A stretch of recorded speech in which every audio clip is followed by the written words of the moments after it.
Olá, o Mais Esportes de hoje vai falar sobre travessia em águas abertas. Você já ouviu falar do Canal da Mancha, da travessia do Canal da Mancha? Tenho certeza que sim. Mas você conhece alguém que tenha conseguido atravessar o Canal da Mancha? Pois se não conhece, vai conhecer agora. Eu estou aqui com o Samir Barel, é isso? Isso. Samir Barel. Tudo bem com você? Tudo bem, Ana. Muito obrigada por você ter recebido a gente aqui no seu espaço, no seu local de trabalho, para contar essa história aí, a travessia. É incrível falar com alguém que tenha conseguido chegar, né, dar o início e conseguiu atravessar o Canal da Mancha. Mas antes de você contar a sua história, eu queria entender como foi que começou essa história de Canal da Mancha. Agradeço a oportunidade, Ana, de estar falando, contando um pouquinho dessa história, porque é o sonho de muitos nadadores, de muitos atletas de águas abertas, né? Essa é um desafio diferente, é um desafio considerado o Everest da maratona aquática, né? Mas, acima de tudo, é um desafio que eu quero mostrar para as pessoas que todo mundo é capaz, né? Através de disciplina, de um bom planejamento. Então, assim, o Canal da Mancha, ele tem uma história que já vem desde 1863, quando um capitão da Marinha Inglesa, o Matthew Webb, ele atravessou o Canal da Mancha, né? Ele foi o primeiro a atravessar o canal e não tinha as condições que hoje tem, né? Hoje tem um barco que acompanha os atletas, tem uma estrutura de alimentação que o atleta leva no barco, tem um nutricionista que prescreve. E na época, quando ele atravessou, ele foi com um barquinho a remo e ele foi tomando uísque durante a travessia, né? Porque a travessia é muito frio, né? O canal ele fica em torno de 13 a 17 graus e muito vento, muita onda, né? Muita correnteza. Então, assim, são diversas variações meteorológicas e da natureza que dificultam esse canal. Por isso que ele tem todo esse glamour, né? E aí, esse maluco, né, desse Matthew Webb, ele atravessou tomando uísque para que ele pudesse esquentar durante a travessia. E ele levou, agora eu não me lembro ao certo tempo, mas ele levou mais de 20 horas para atravessar o Canal da Mancha. E você disse que ele ia tomando uísque, então o barquinho, de alguma maneira, ia acompanhando a travessia dele, né? Sim, o tempo todo o barquinho ia do lado dele, porque ali Uma corda, o quê? Não, puxava? Nada puxava. Ele ia nadando e o barquinho ia remando do lado dele, né? Precisa ter um barquinho, pelo menos, do lado, porque além de ser a segurança do atleta, se acontece alguma coisa para tirar ele da água, ali o tráfego de navio é muito intenso, né? São mais de 300 navios que passam durante a travessia. Em muitos momentos que eu nadei, eu via navios enormes, assim, passando do meu lado, né? Tem muitas fotos, você vê o navio. Então precisa ter alguém para poder desviar esse atleta, porque o navio não vai desviar, né? Então tem que ter alguém... Nem vai te ver lá, né? Nem vai te ver. O radar nem vai aparecer nada. Não vai aparecer nada, né? Então, assim, é uma história que já vem de muitos anos. Então foi a primeira travessia do Canal da Mancha, né? A maratona aquática, ela já vem de muitos anos. Se a gente for pegar a primeira Olimpíada, em 1896, já foi uma maratona aquática, porque não existia piscina na época, né? Então a primeira prova foi disputada dentro do mar, né? E antes disso as pessoas já nadavam, já atravessavam canais e nadavam em mares, né? Então era muito comum isso. Aí surgiu a natação e o espaço da piscina é um espaço que é fundamental para o treinamento da natação, né? Que a gente vai conversar um pouquinho depois. Mas a maratona aquática ela vem de uma história antiga. E ela só começou a ficar mais famosa depois de 2008, quando teve a inserção na Olimpíada. A primeira vez que que a maratona aquática foi inserida na Olimpíada foi em 2008, na Olimpíada de Pequim. E então até hoje só 2 edições tiveram a maratona aquática na Olimpíada, né? Nós vamos ter agora no Rio 16? Agora nós vamos ter, vai ser na praia de Copacabana. Bom, a gente vai dar uma parada agora e depois a gente vai voltar para saber a história do Samir, como foi que ele chegou nessa maluquice aí de atravessar o Canal da Mancha. Até já.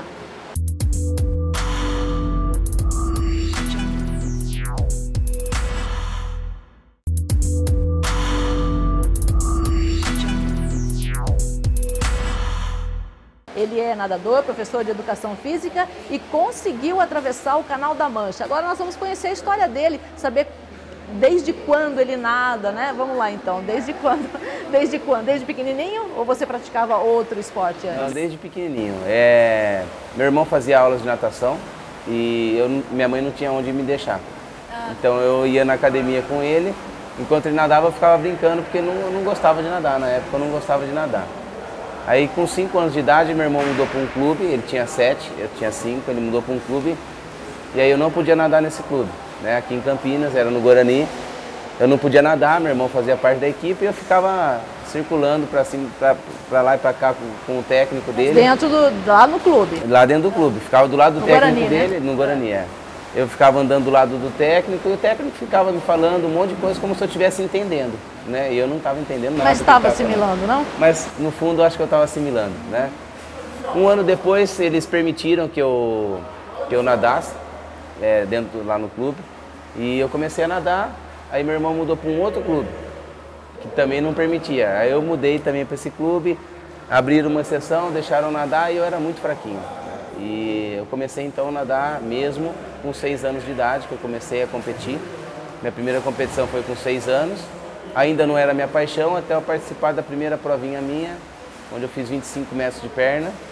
Cheguei em 6º lugar, mas na minha bateria, né, na minha série, eu tinha ganho. E eu não sabia como funcionava. E aí eu fui direto pro pódio e fiquei atrás do 1º lugar esperando ganhar minha medalha. Né? E não ganhou? Não, aí chamou o 1º, 2º, 3º, 4º, 5º, 6º, aí eu ganhei meu diploma de 6º lugar, na verdade, fiquei em 6º. E aquilo para mim foi um incentivo, né? Porque naquele momento eu não me senti bem de ficar em 6º. De ficar em 6º. Né? Você queria subir no pódio? Eu queria subir no pódio. E aquilo foi uma motivação para mim. Eu comecei a treinar. Eu tive crescimento precoce, então com 11 anos eu era um pouquinho maior, um pouco mais forte já do que os outros atletas da minha idade. Consegui bons resultados, eu fui campeão paulista, fui campeão brasileiro, recordista brasileiro de categoria. Nadei seleção paulista. Cheguei perto de uma seleção brasileira para nadar os 400 ml, mas durante toda a minha carreira de nadador de piscina, eu fui um velocista. Eu nadei 50, 100, 200 livre e nadei as provas de 200 e 400 ml. Né? Então era velocista, meio fundista ao mesmo tempo. Aí em 2002 eu parei de nadar, comecei a trabalhar e fazer a faculdade de Educação Física e até então não conhecia a maratona aquática, né? Já tinha ouvido falar, mas eu nunca me aprofundei na maratona aquática. E fiquei esses 4 anos da faculdade sem nadar e em 2007 eu estava dando aula aqui nessa academia, que na época era a Academia do Careca, né? Era o Careca Sport Center. E aí um aluno comentou sobre uma travessia no Guarujá e tal. Eu falei, vamos lá, né? Vamos ver como é que é. E aí foi a primeira vez que eu nadei no mar. E gostei de nadar no mar. Peguei uma condição totalmente ruim e foi bom porque eu achei que aquela era a condição que eu ia pegar sempre, né? Então eu comecei a incentivar o pessoal a participar de maratona aquática e tal. Em 2008 eu resolvi fazer alguns desafios diferentes, nadar algumas provas mais longas e nadei então a 14 bis, que é a prova mais longa do Brasil, né? Atualmente ela não é mais longa, mas na época era mais longa, é uma prova de 24 quilômetros. A 14 bis ela é disputada no canal de Bertioga, né? Guarujá-Bertioga. Então a gente sai do lado de Bertioga, na época saía do Guarujá e chegava em Bertioga. Hoje não, hoje eles inverteram, sai de Bertioga e chega no Guarujá. É uma prova varia muito, né? Depende da condição que pega, mas é uma prova que varia aí de 5 a 6 horas, de 4 horas e meia a 6 horas para quem vai ganhar a prova. A variação de 1h30 é grande por causa das condições que tem, né? E aí eu nadei essa prova e acabei ganhando a prova, né?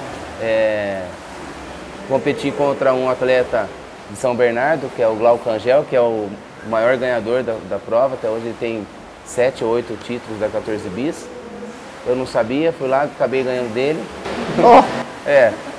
Mas eu acabei ganhando dele por causa de uma estratégia. Ele estava o tempo todo na minha frente, aí uma estratégia minha de manter de um lado de um canal, acabei passando ele e acabei vencendo a prova. E aí isso foi me estimulando.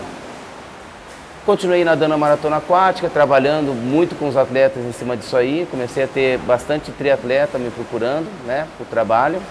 E em 2012, já cansado um pouco de fazer as provas de 3 km, de 5 km, e só uma vez no ano nadar uma prova longa, eu resolvi que eu queria uns desafios maiores, né? Então eu fui pesquisar quais seriam esses desafios e descobri o Grand Prix é o Grand Prix da FINA, é um circuito mundial. O Grand Prix é que nem a Copa do Mundo. A Copa do Mundo de natação são provas de 10 km, onde nadam os atletas de 10 km. Né? Então, os países selecionam os atletas e mandam para nadar a Copa do Mundo, que é onde está o Alan do Carmo, Ana Marcela, Poliana Okimoto, que são hoje as referências aqui dentro do Brasil. E tem o Grand Prix, que são provas acima de 15 km. E isso me chamou a atenção.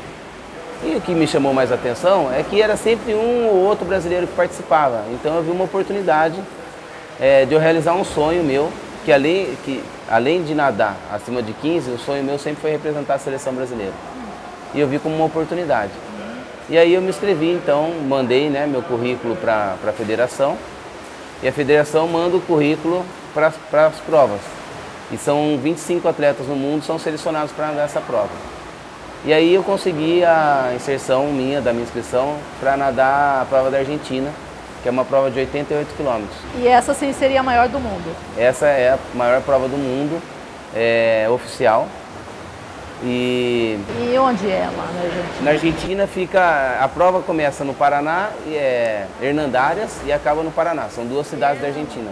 Hernandarias. Tá, isso. É o nome de uma cidade, da Argentina. Só que fica na divisa do Paraná, é isso? Isso. Não, o Paraná também é na Argentina, é uma cidade da Argentina que chama Paraná também. Olha a confusão, gente. Paraná não é o nosso Paraná, é uma cidade da Argentina, onde é o começo ou o fim, né, do canal. Isso, exatamente. É o Rio Paraná que passa pelo Brasil e também passa pela Argentina. É um trecho do Rio Paraná, né? E aí essa prova ela é a favor da correnteza, 88 km, né? Se a gente fosse pensar em tempo, seria quase um dia inteiro nadando. Mas a correnteza é uma correnteza de 5 a 7 km por hora e é uma prova de 9 horas e meia, 10 horas de prova. Muita diversidade? Não tem tanta diversidade porque é correnteza o tempo todo, né? E eu então experimentei essa prova. Fiz essa prova, 10 horas, e aí pensei, pô, o Canal da Mancha é mais ou menos isso em média, né? Em média o pessoal termina aí de 12 a 13 horas. Essa é a média da travessia do canal hoje. Pegando todos os resultados, a média é essa. Tudo isso você estava se preparando já pensando no Canal da Mancha? Exatamente. Tá. E quando eu fiz essa prova, eu falei assim, eu quero me preparar para o Canal da Mancha, né? Que é o grande chamariz aí da maratona aquática, o grande desafio para todos os atletas, né? São 7 etapas, então é a Argentina, que é 88 km. Eu sabia que essa era a prova que teria maior duração, então seriam 10 horas. Eu ia me preparar para o tempo de prova. A segunda prova que tem é uma outra prova na Argentina, que é Santa Fé Coronda, que é uma prova de 57 km, que também é em torno de 9 horas e meia, 9 horas e meia, porque não é o tempo todo a favor da correnteza, que é uma semana depois, então eu nado os 88 num domingo e nado os 57 no outro domingo. Então eu sabia que ia ser uma preparação de um bom volume de treino para mim e uma preparação de tempo muito boa para mim, né? Então eu comecei foquei nessas duas, que seria o tempo de prova para mim. Aí depois tem uma prova no México, que faz parte do Grand Prix, que é uma prova de 15 km, que é muito intensa, porque os atletas de 10 km também participam. Então seria uma prova onde eu trabalhei a minha intensidade. Aí tem duas provas no Canadá. Uma no Lake Saint-Jean, que é a prova mais fria do circuito. Onde Canadá. No Canadá. No Canadá fica em Roberval, na cidade de Roberval. É um lago onde a gente larga com uma temperatura de 13 graus, porque é uma região de desgelo, e a gente atravessa todo esse lago, são 32 quilômetros. Então assim, a condição de água fria que eu ia pegar era ali no Canadá. Então eu ia me preparar para o frio. Com 13. Começa com 13, depois sobe para 16, 17 graus. Abaixo de 20 na água é uma temperatura bem difícil de suportar. Me preparei para água fria nesse canal, depois fui para outra prova de 34 km também no Canadá, que é um pouco mais quente, mas o volume bom. Depois tem uma prova na Macedônia, de 30 km, e encerra com Cap Napoli, na Itália, onde a gente sai da ilha de Capri e chega em Nápoles, 36 km. Tudo isso me preparou para o Canal da Mancha. Mas em quanto tempo você fez tudo isso? O circuito começa em fevereiro e termina em setembro. Então, fevereiro são 7 meses. 7 meses. São 7 meses de fazendo as provas. Bom, a gente vai fazer mais um intervalo, voltamos para o terceiro bloco para saber enfim, como foi a travessia do Canal da Mancha.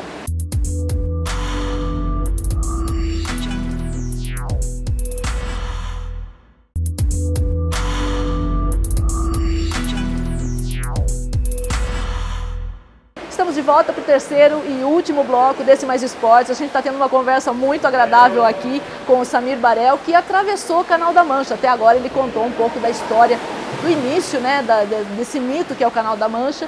Contou como foi que ele se preparou durante 7 meses para atravessar o Canal da Mancha, e agora a gente vai querer saber como foi a partir do momento em que ele já chegou lá no Canal da Mancha. Primeiro tem que fazer uma inscrição, não é isso? Mais de 1 ano e meio antes a gente faz. Porque fila de espera mesmo. É, fila de espera. A procura do canal é muito grande, porque podem atravessar 4 atletas por semana, né? Então, são 4 meses, tem uma janela de 4 meses, né, de junho a setembro, e 4 atletas por semana podem atravessar. Só que essa semana ela só é aberta quando tem condições de atravessar. E quem define isso é uma associação do Canal da Mancha. Que não é o FINA, não tem nada a ver. Não é a FINA, não. É reconhecido pela FINA. Essa associação é reconhecida pela FINA, né? Quem controla o canal são eles. Antes o canal podia ser atravessado da França para a Inglaterra. Hoje é só Inglaterra para a França. Então né? Você sai de onde? Eu saio da Inglaterra, na cidade de Dover, e chego na França, na cidade de Calais. Na verdade, na costa de Calais, né? Na costa de Calais. Em qualquer parte que eu puser o pé, levantar e tirar o braço da água, né? Então, assim, é difícil de marcar, tem que marcar 1 ano e meio antes. E não é barato, né? Graças aos patrocínios que eu tenho, que eu consegui atravessar o Canal da Mancha. Sem os patrocinadores, seria impossível e inviável.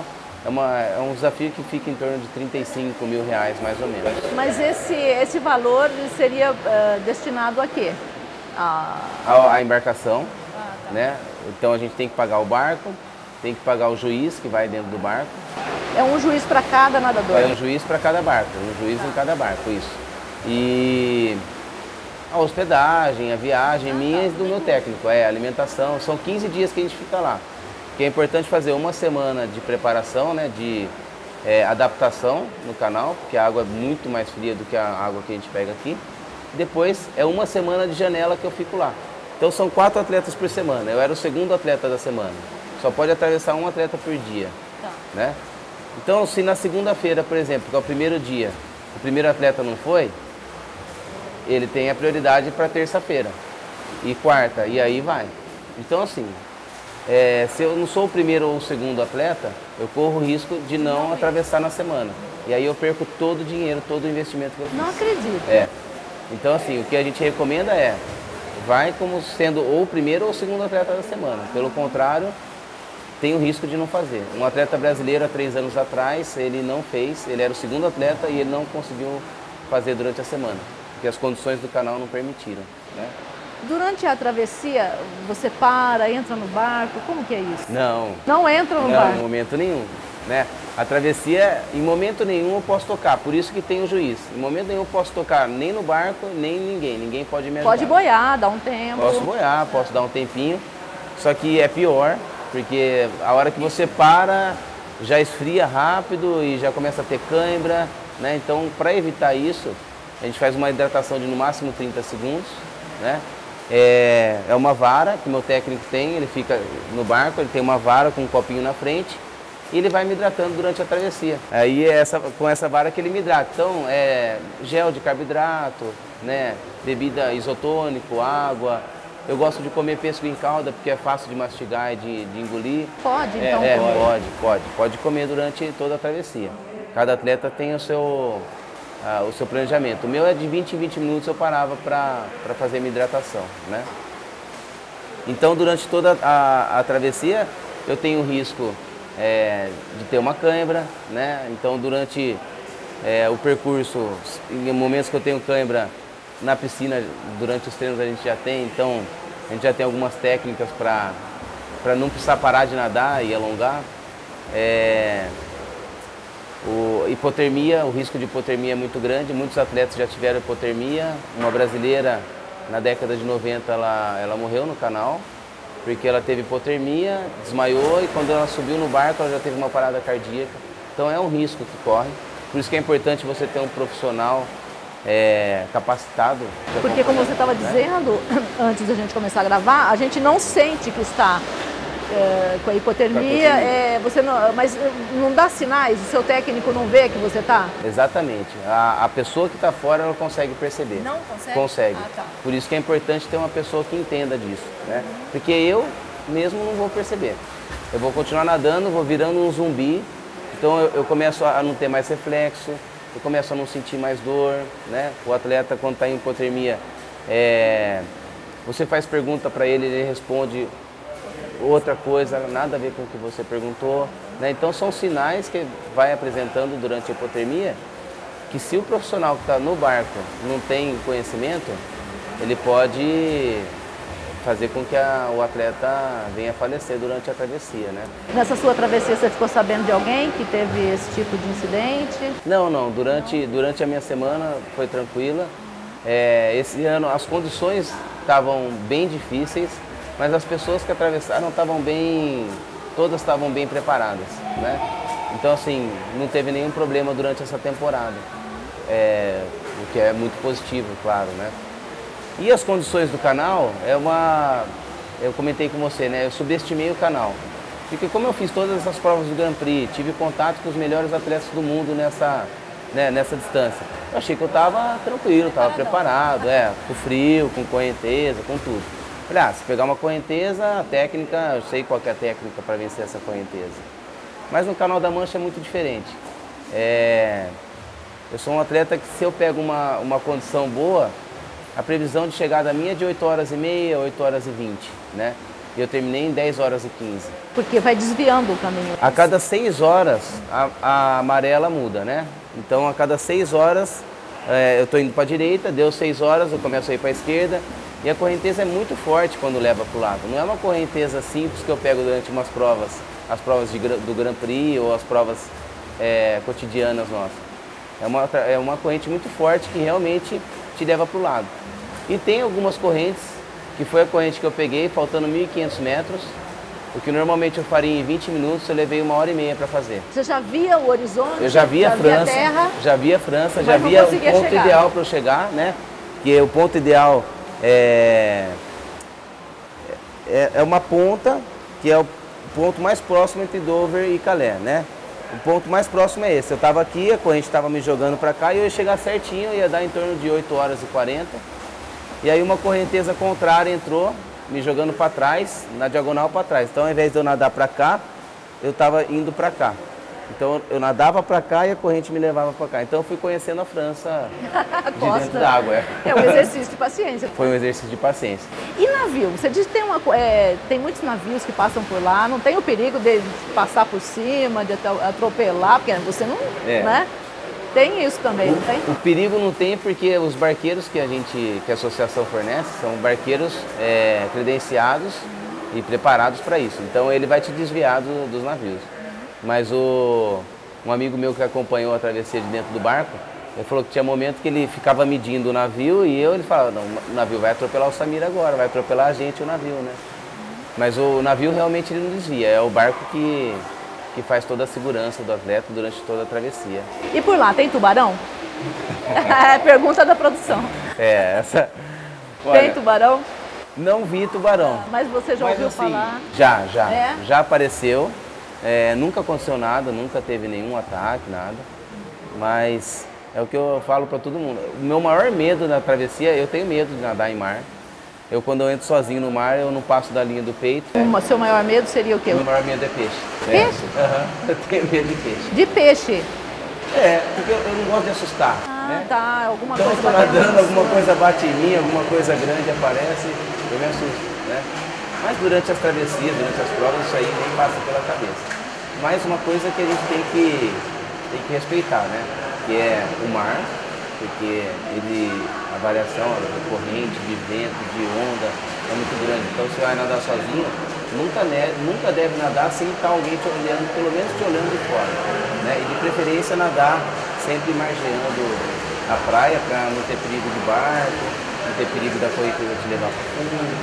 Então, ao mesmo tempo que eu sou um atleta de maratona aquática, eu respeito muito a natureza, depois de ter feito o Canal da Mancha, mais ainda, porque as condições que ele apresenta, a gente vê que realmente a natureza é muito mais forte que a gente. Então, você faz parte de 10%, só 10% das pessoas que conseguem terminar, né, a travessia, é isso?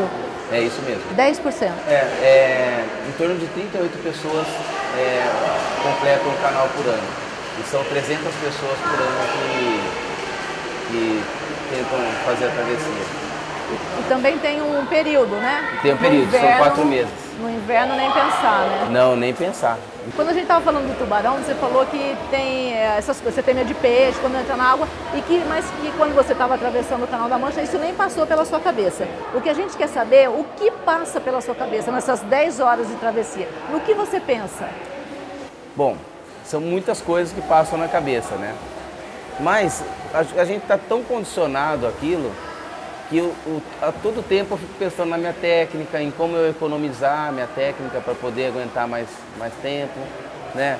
Em como eu ser mais eficiente para chegar mais rápido, na minha hidratação. Então eu faço conta da minha hidratação. Eu sei que de 20 em 20 eu vou parar, então faço conta em quantas horas, em 9 horas, 10 horas, quantas vezes eu vou parar e vou fazendo uma contagem regressiva para passar mais rápido o tempo, né? E passava pela minha cabeça essa preparação de 3 anos minha para atravessar o Canal da Mancha e que se eu não chegasse daquele outro lado, qual história que eu poderia contar, né? Talvez eu não estivesse nem aqui agora para poder contar essa história, né? Então tudo isso passou pela minha cabeça e foi me fortalecendo. As pessoas, né, que envolveram, o investimento que foi feito e todo o apoio dos amigos e dos familiares, principalmente da minha esposa, né? Minha esposa, a Larissa, ela tinha dias que eu falava, não, hoje eu tô cansado, não vou treinar. Eu falava, como não? Você vai atravessar o Canal da Mancha, você tem que ir. Sempre tem que ter alguém assim, né? E ela me incentivava. Então, assim, foi fundamental o apoio dela, que estava do meu lado o tempo todo. Então, tudo isso pesa muito. E foi o que me fez atravessar e chegar na França. Legal, parabéns. Projetos futuros? Assim como tem os 7 cumes no alpinismo, tem também os 7 mares, né, na maratona aquática. Então o primeiro que eu atravessei foi agora, o Canal da Mancha. Aí tem mais 6, que é o Canal da Catalina, que é a ilha de Catalina até Los Angeles, né, nos Estados Unidos. Tem uma travessia no Havaí, que são 45 quilômetros entre 2 ilhas. Tem o Estreito de Gibraltar, que é a Espanha-Marrocos. Tem o Canal da Irlanda e Escócia, né, que é acima do Canal da Mancha. Aí tem uma travessia no Japão, que é 2 ilhas também, atravessa entre 2 ilhas, e tem na Nova Zelândia. Então meu projeto futuro é aos poucos ir fazendo uma de cada vez e sempre dentro da segurança e dentro das condições que me permitem hoje, né? A gente torce para que você consiga todos eles e muito mais. Queria perguntar para você se faltou falar alguma coisa, fique à vontade. Eu queria agradecer a oportunidade de estar aqui, né, de contar a minha história e deixar uma mensagem para as pessoas que é o principal propósito meu, né? Eu trabalho com educação física, é a minha imagem, né? É importante para mim realizar esses feitos, tanto pessoalmente como profissionalmente, né? Porque é um conhecimento que eu posso agregar para as pessoas. Mas o meu propósito principal em fazer esses desafios mais longos e mais difíceis que envolvem a natureza é mostrar para as pessoas que a gente é capaz de fazer aquilo que a gente sonha, né? Dentro de um planejamento, dentro da segurança, dentro de muita disciplina, né? Dentro e fora d'água. E eu queria realmente passar isso para as pessoas. O meu propósito é esse, passar para as pessoas que a gente não deve se fechar num mundo onde todos os dias acontece a mesma coisa. A gente tem que se desafiar para poder sempre crescer na vida, né? Tá certo. Samir, muito obrigada pela sua entrevista, muito obrigada mesmo. Parabéns pela sua determinação e a gente espera que você tenha gostado desse programa. Gostei muito do programa, gostei muito da oportunidade, agradeço você, agradeço toda a sua equipe pela oportunidade. Até o próximo programa.